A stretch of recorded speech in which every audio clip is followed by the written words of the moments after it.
Go green, save the planet, end global warming. Together, we can end climate change. We've all heard these messages before, probably thousands of times within our lifetime.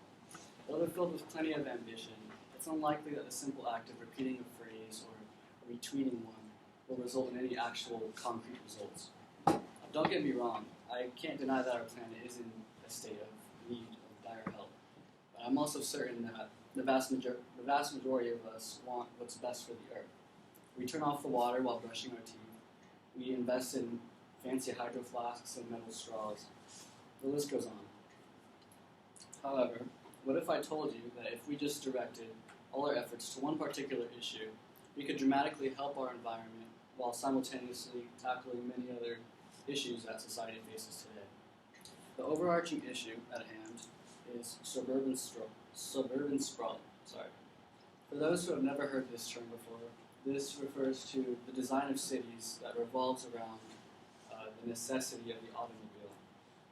Cities like Los Angeles are a good example of this, where neighborhoods are located far away from jobs, and employees often spend up to 2 to 3 hours driving every single day. Letting go of the need for automobiles is surely no easy task, but the benefits of moving to denser, more walkable cities are so profound that it becomes almost counterproductive not to do so. We should opt to live within more dense urban areas because this will simultaneously tackle the problems of economy, health, and sustainability that the average American faces today. Economists across the nation agree that suburban sprawl has caused drastic setbacks in the wallets of Americans today. The Bureau of Transportation Statistics in 2018 published their findings on total household spending dedicated to transport and found that in American working class families, transportation outranked even housing in terms of total cost. Here you can see a breakdown of personal expenditures on transportation since 1990, which has gradually risen with the number of roads, which has doubled. Advocates of sprawl claim that it allows for cheaper housing, but they fail to take into account the spike in transportation costs that comes along with that. Another downfall of this trend is the amount of health risks involved with suburban sprawl. Obesity in America is an obvious area of concern, as 1/3 of the adult population today is obese.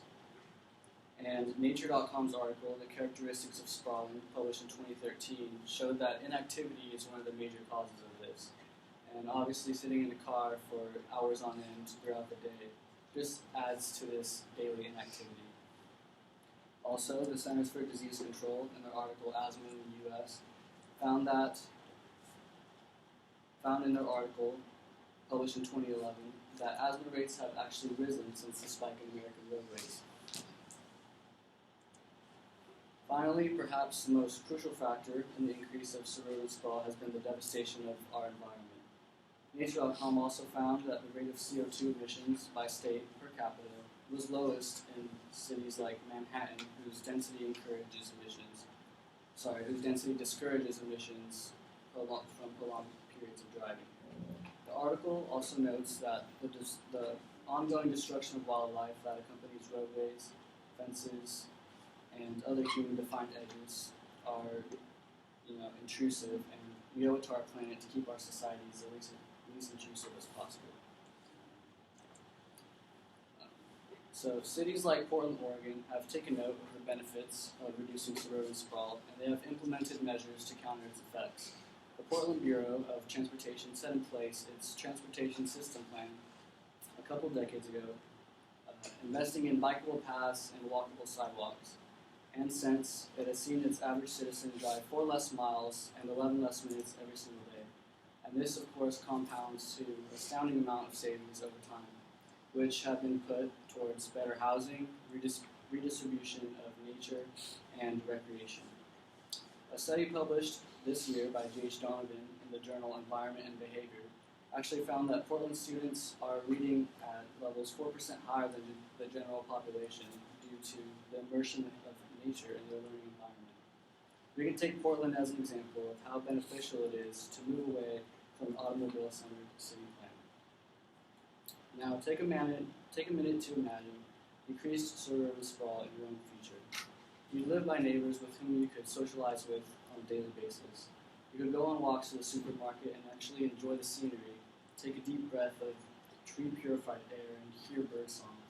You look around and you see diversity rather than rows of the same bland houses over and over again.